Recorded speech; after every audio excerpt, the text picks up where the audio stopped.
함께 말씀을 나눈 적도 있고 또 우리가 많이 읽었던 그리고 또한 들었던 곳인데 오늘은 우리가 이 말씀을 다시 한번 중요한 포인트를 한번 살펴보려고 합니다.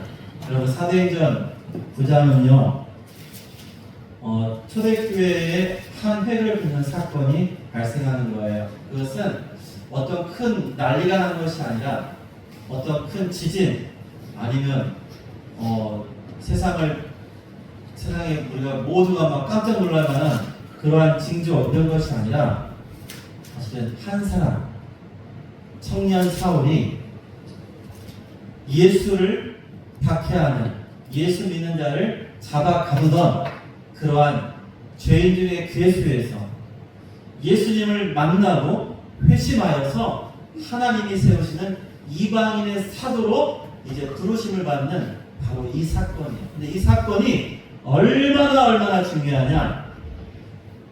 이루 말할 수 없죠. 왜냐하면요, 여러분 성경을 보세요. 성경을 보시면 구약 성경의 모든 기초와 그 근본을 담는 모세 오경이 있잖아요.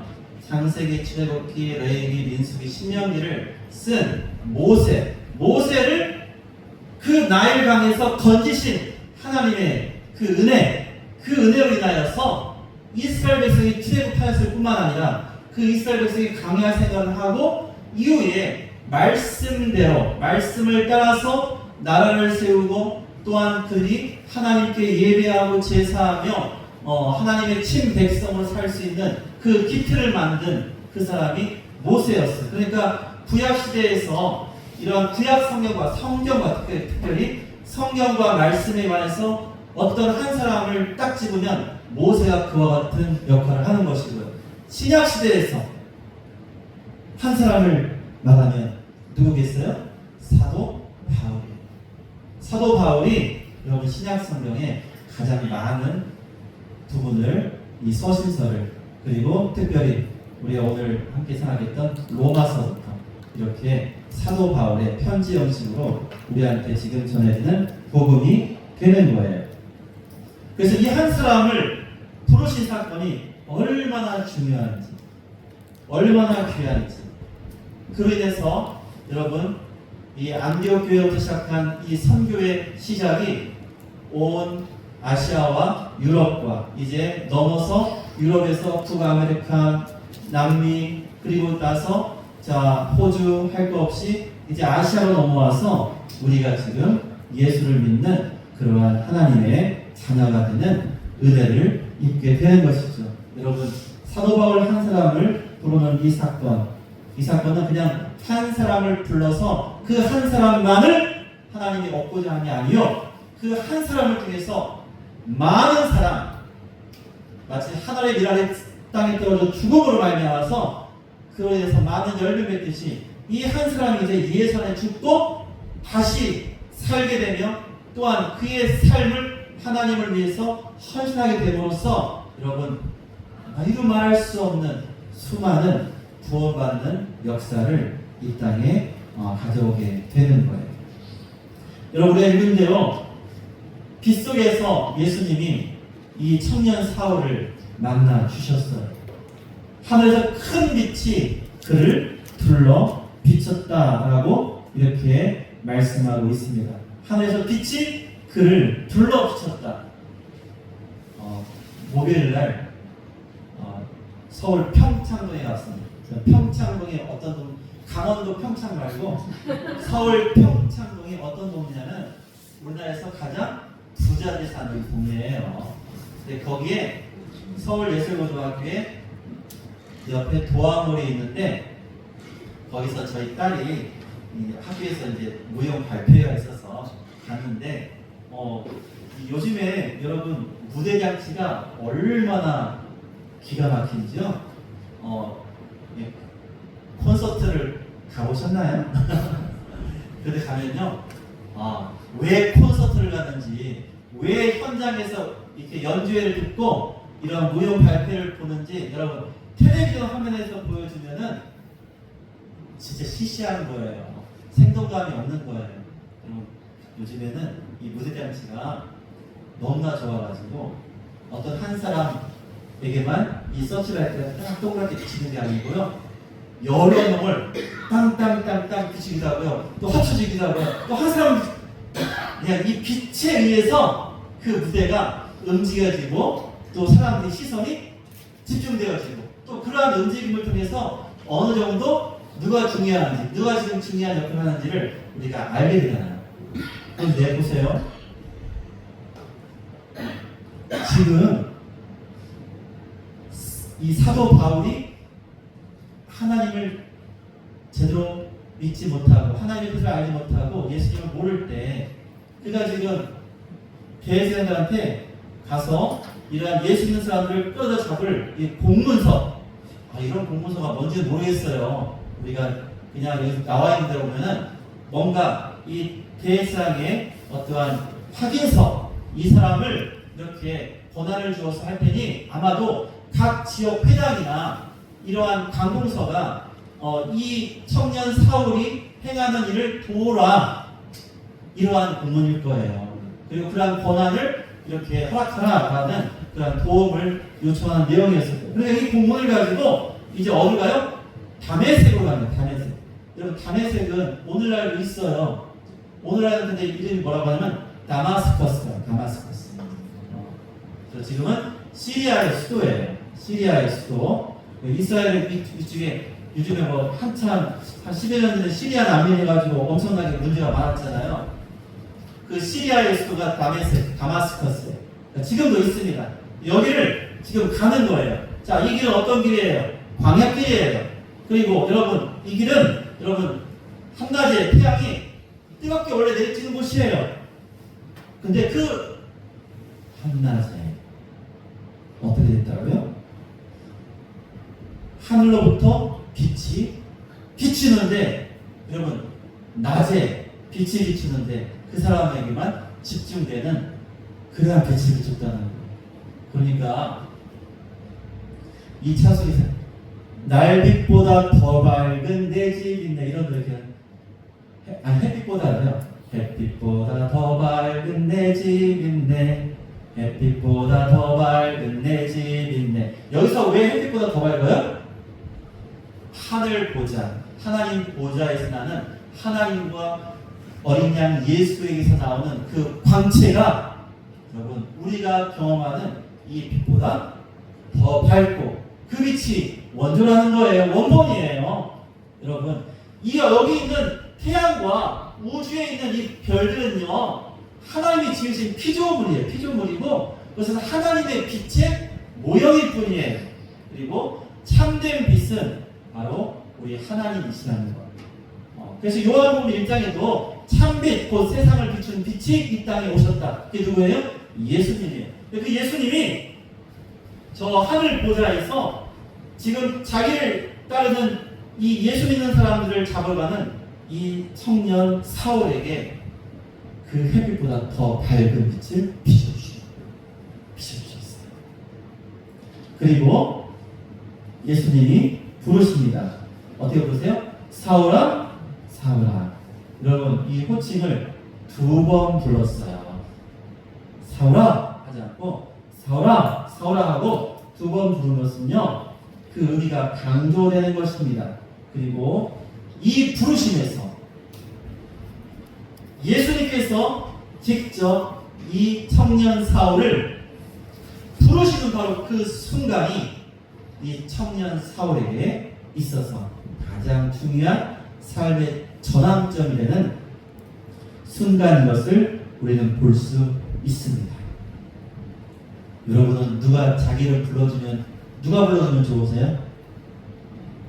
누가 불러주면 좋을까? 손주가? 할아버지, 할머니, 아니면 엄마, 아빠, 나중에 누가 불러주면 좋습니까? 자녀들이, 남편이요? 네, 빨리 온 이 마을 다 알려주세요. 우리 유부남 형제가 빨리 현수가 있는데 동네방네 빨리 외치라고, 가장 좋아하신다고, 다른 선물 해줄 거 없다고, 예, 이걸로 그 생일 선물 퉁치시라고 나중에 알려드려야겠습니다. 예, 아니 다른 분들 남편이 불러주면 별로 안 좋아하는구나. 예, 알겠습니다. 예, 자 우리는요 누가 나를 불러주느냐. 자, 내 이름이 들리는데 누가 부르느냐가 정말 의미가 다른 거죠. 누가 나를 부를까? 여러분 전화가 오는데 옛날에 가면은 이 핸드폰 그냥 집 전화기에 언제부터인가요? 90년대 후반부터 뭐가 있냐면은 번호가 떴어요. 그때부터. 그쵸? 전화기, 좋은 전화기는 누가 전화했는지 번호가 떴죠? 그러면 이거 우리 딸이 지금 전화하는구나. 아니면 이건 누구 친구가 전화. 그때부터 알았어요. 그런데 이게 핸드폰으로 이제 폴더 핸드폰으로 바뀌면서 이제 뭐도 떠서 이제 이름까지 이제 떠서 나오잖아요. 그렇게 바뀌면서 여러분이 다 알 거예요. 딱 뜨는 거 보고 에이 그냥 꺼버려. 왜 그러세요? 중요하지 않으니까. 요즘에는 뭐 스팸 전화처럼 뭐 보험들라 그리고 뭐 사라고 하는 거 하면은 특히 070 뜨면 그냥 다 꺼버려. 그렇죠? 070은 거의 받지도 않아요. 요즘 070도 070으로 안 보내요. 그냥 자기 전화번호를 그냥 그렇게 써서 씁니다. 그리고 또 번호 만들기가 쉬워요. 쉬워가지고 까딱 잘못하면은 넘어가니까 조심하세요. 그런데 여러분 이 전화기에도 한번 조사해보고 싶어요. 뭐라고 되어 있는지. 자기 사랑하는 남편, 아내를 뭐라고 이게 써놨는지. 아니면 우리 며느리들 시어머니를 뭐라고 적었는지. 시어머니를 뭐라고 적어놨는지 한번 보고 싶어요. 이게 지금 농담이에요. 왜 웃으세요? 재밌을 것 같죠? 왜냐하면 사람들이 거기다가 뭐라고 해요? 뭔가 써요. 예. 왜? 자기만 보니까. 그러다가 조심하세요. 조심하셔야 돼요. 그리고 요즘 까톡을 많이 쓰시는데 여러분 주의할 게 있어요. 웬만하면은 자기가 가지고 있는 전화번호의 사람은 카톡을 차단하지 마세요. 자기 전화번호가 있으면. 중요합니다. 그러면 나중에 그 사람이 바로 앞에 있는데 내가 너한테 카톡 보냈는데 그러면 자기가 받았어요? 안 받았어요? 차단했으니까 안 받았잖아요. 내가 안 받았다고 할 수 있어요? 없어요? 했다는 건 안 받았다고 할 수가 없는 거죠. 보냈다고 하는데. 여러분 제가 그 전에 교회에서 이제 제가 담당하는 그 남자 성도가 한 350명 됐어요.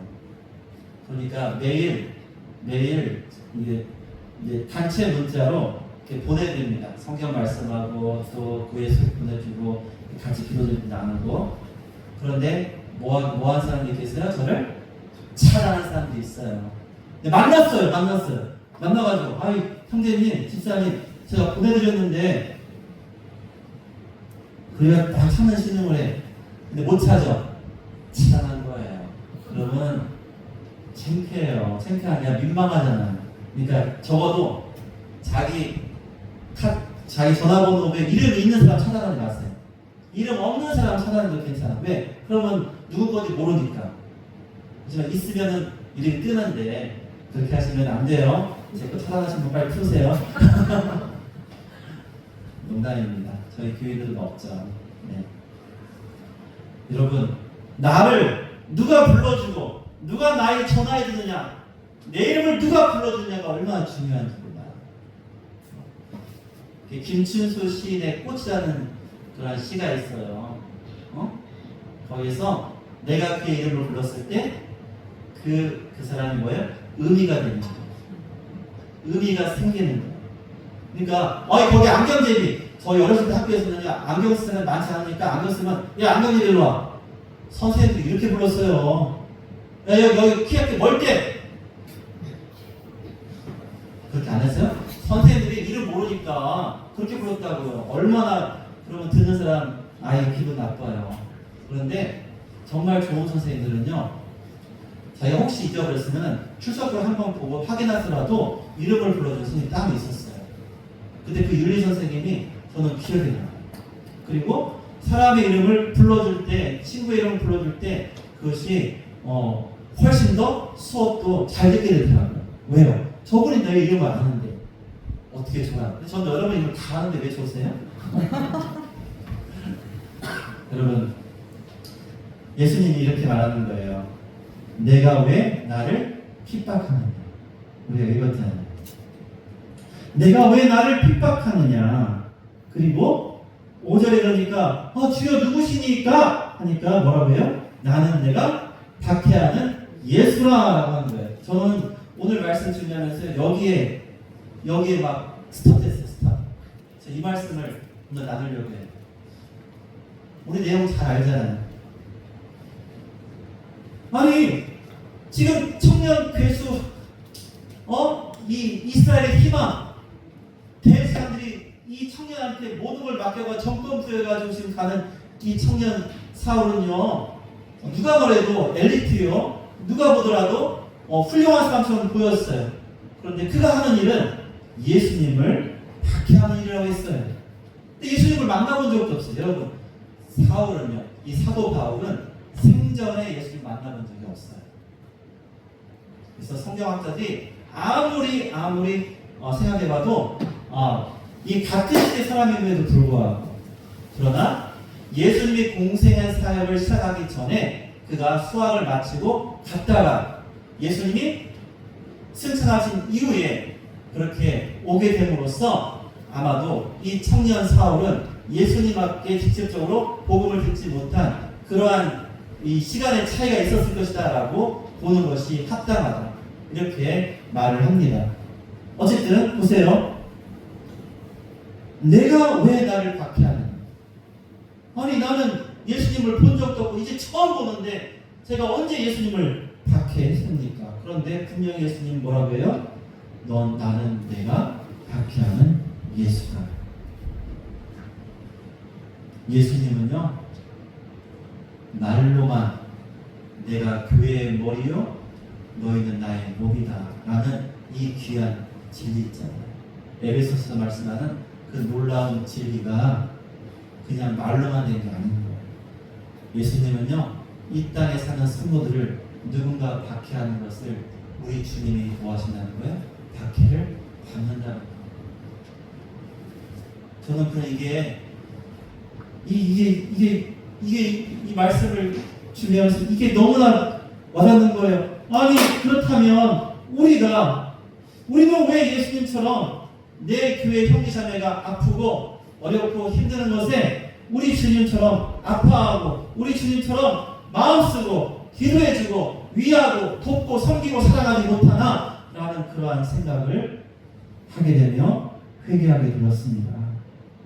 여러분, 우리 사랑의 교회는 그리스도를 머리로 하고 우리 모두는 이 교회 지체로서 서로가 연합되어 있고 연락되어 있는데, 우리는 어떻게 서로가 그냥 나는 내 집, 너는 내 집, 너는 너의 집 하면서 실상은 우리가 그렇게 살고 있는지, 그리고 정작 중요한 것에 우리는 함께 하지 못하는 그런 모습이 많이 있는 것이, 우리 주님처럼 진정 교회 안에 그리스도가 머리 되시고 우리는 그의 몸된 지체로서의 그러한 하나됨이 우리가 진정 있는가라는 그러한 생각을 하게 되었어요. 사도 바울이 박해했던 그 박해로 끌려가는 그 많은 사람들의 그 고통을 우리 주님은 함께 아파하시고 그들을 긍휼히 우리 주님은 또한 그렇게 박해하는 이 사울에게, 이 청년에게 말씀하십니다. 너는 다름 아닌 나를 박해하는 것이다. 여러분, 이것이 그냥 예수님만 해당하면 될까요? 아닐 거예요. 이것은 우리 모두가 이와 같이 예수님 마음 닮아서 나의 문제는 나의 문제, 너의 문제는 너의 문제, 우리 그냥 여기서 모일 때만 그러는 거예요. 말로만 그런 거지 뭐 그냥 각자 알아서 사는 거 아니에요? 여러분, 이것이 우리에게 정말 어떠한 신앙으로 살아가는지를 어쩌면 우리가 예수 안에 있는지 없는지 판별하는 놀라운 일이 뭡니까? 바로 우리가 함께 아파할 수 있느냐, 함께 기뻐할 수 있느냐, 함께 위로하고 함께 사랑할 수 있느냐라는 이 말이죠. 여러분, 그 쌍둥이 중에 이상한 쌍둥이가 있어요. 한 몸에 머리가 두 개인 쌍둥이가 있어요. 그걸 뭐라고 해요? 네, 샴 쌍둥이라고 해요. 그거에 대한 그게 이제 옛날도 있었나 봐요. 그러니까 탈무드 같은 곳에서 이렇게 말하는 거예요. 그 둘이 하나입니까 둘입니까? 그러면은 뭐라고요? 한쪽에 머리를 땅 때렸는데 옆에도 아파하면 하나고, 하나를 땅 때렸는데 옆에는 아파하지 않으면 둘이다.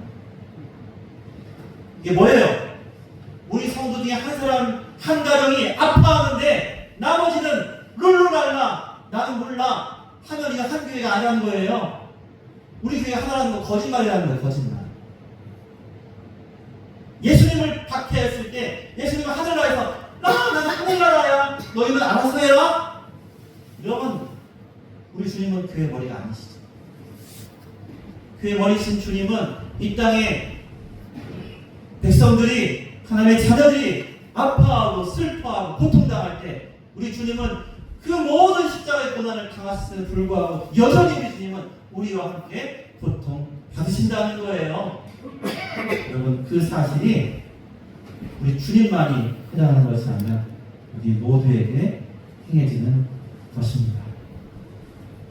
그래서 전에 한번 말씀드렸잖아요. 우리나라 교회에서 요즘에는 크게 그렇게 하진 않지만 서울 양재동에 횃불회관이 있습니다. 횃불회관에 할렐루야 교회가 있어요. 할렐루야 교회. 원래 할렐루야 교회가 횃불회관에 있었어요. 거기에 있는 많은 홀들을 성전으로 삼고 그렇게 이 교회가 이어져 오다가 지금은 분당에 가서 이렇게 크게 아마 성전을 짓고 나온 것 같아요. 그런데 이전에 거기에서 한 목사님이 떠나고 새로운 목사님 오셨어요. 그분이 김상국 목사님 오셨는데 이 김상국 목사님이 그 위에 와서 제일 처음에 신방한 곳이, 이 김상국 목사님 누구냐면은 미국에서 신학대학 교수까지 하신 분이에요. 그리고 미국에서 또한 베델교회라고 교회도 개척하고 그리고 잘 성장시킨 그러한 훌륭한 분이신데, 이분이 이제 양재동 횃불회관 교인들이 누구냐면요, 신동아 그룹, 지금은 조금 약해졌지만 옛날 신동아 그룹 하면요 굉장히 위세가 당당했어요. 그 신동아 그룹 회장부터 임원진들 다 나와요. 왜? 회장이 나오니까. 그러니까 서울에, 강남에 내놓으라는 부자들이 다 나와요. 여기에. 거기에서 처음 부임해서 첫 신방, 그 교회에서 가장 가난한 분, 그때 온 교육이 뻥 하고 머리 맞아. 당연히 아무리 뭐 목사님 뭐 했더라도 교회 오면은 장로, 권사, 이 교회 세운데 헌신한 분, 이런 뭐 어쨌든 힘있고 이런 분들 생각할 줄 알았는데 그렇지 않은 모습에 그들 모두가 깜짝 놀라. 그리고 나서 그 교회가 새로워졌어요. 새로워지고 이 목사님이 하자고 하면 다 한 거예요. 그러니까 그 횃불회관도 그 자리도 좋지만 더 하나님의 그런 아름다운 본질을 위해서 그렇게 나오게 된 배경이 그렇게 된 거예요. 여러분, 어떻게 생각하세요? 우리 교육장님들 한 가정 한 가정 다 살피시고 이렇게 함께 기도하시고 너무나 감사해요. 바로 그것이 우리 주님이 함께 아파하고 당신의 아픔이 나의 아픔이라는 이러한 생각으로 사역하시고 헌신하시는 우리 모든 우리 형제자매님들은 오늘 주님이 아마 여러분의 이름을 불러주실 거예요. 여러분의 이름을 불러주실 거예요. 우리 구역자님의 이름을 불러주실 거예요. 그러면서 이렇게 말할 거예요. 나는 내가 사랑하는 예수다. 여러분, 박해하는 게 아니고 내가 사랑하는 예수가 바로 나야. 내가 너를 사랑하노라 라고 말씀해 주신 거예요. 여러분, 청년 사울은요, 예수님을 만나서 그의 인생은요, 사실은 세상적인 나락이에요. 여러분, 로마의 시민권도 포기했습니다. 부모님의 엄청난 재산도 포기했습니다. 자기가 누릴 수 있는 권리도 다 포기했어요. 자기를 따르고 자기를 도와주는 어떤 권세들도 다 내려놨습니다. 세상적으로는 이제 완전 밑바닥에 내려간 것이지만, 그러나 바로 그곳이 우리 주님이 그를 다시 들어서 이방의 산으로 세우는 놀라운 시작점이 되었다는 거예요. 여러분, 그래서 우리도 우리 주님이 부르시는 그 음성을 듣기를 축원드립니다. 그리고 우리 주님이 여러분을 부르실 때는 내가 너를 박해한다고 하는 것이라, 너는 정말 나를 사랑하는구나, 너는 충성되이 하나님의 일을 행하는구나, 그렇게 칭찬받는 우리 모두가 되시기를 예수님의 이름으로 축원드립니다. 아멘.